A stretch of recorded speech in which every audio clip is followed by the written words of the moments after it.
नमस्कार। क्या आप जानते हैं भारत में आप अपनी मर्जी का धर्म मानने के लिए पूरी तरह से स्वतंत्र हैं? चलिए जानते हैं भारतीय संविधान की उस ताकत को जो भारत को एक धर्मनिरपेक्ष देश बनाती है। धार्मिक स्वतंत्रता का अधिकार अनुच्छेद 25 से 28 तक वर्णित है। अनुच्छेद 25 प्रत्येक व्यक्ति को किसी भी धर्म के अंतःकरण करने, मानने, आचरण करने तथा प्रचार करने की स्वतंत्रता प्रदान करता है, लेकिन बलपूर्वक या प्रलोभन देकर धर्मांतरण नहीं किया जा सकता।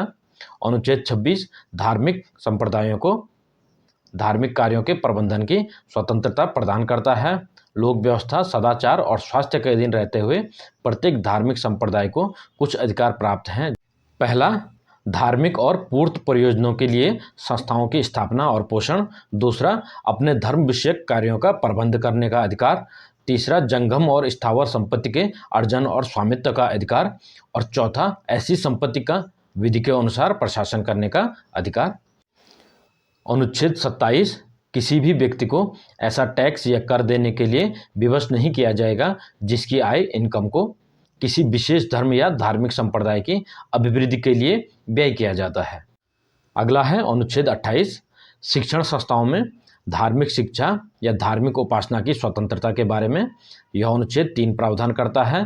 पहला, राज्य निधि से पूर्णतः पोषित शिक्षण संस्थाओं में धार्मिक शिक्षा दिए जाने का निषेध।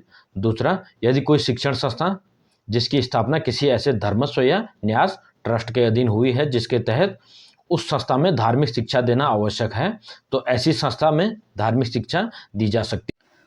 तीसरा, किसी व्यक्ति को राज्य से मान्यता प्राप्त या राज्य निधि से सहायता प्राप्त शिक्षण संस्थाओं में दी जाने वाली धार्मिक शिक्षा में भाग लेने के लिए बाध्य नहीं किया जा सकता है। ऐसी स्थिति में उस व्यक्ति की सहमति या अवयस की स्थिति में उस व्यक्ति के संरक्षक की सहमति होना आवश्यक है।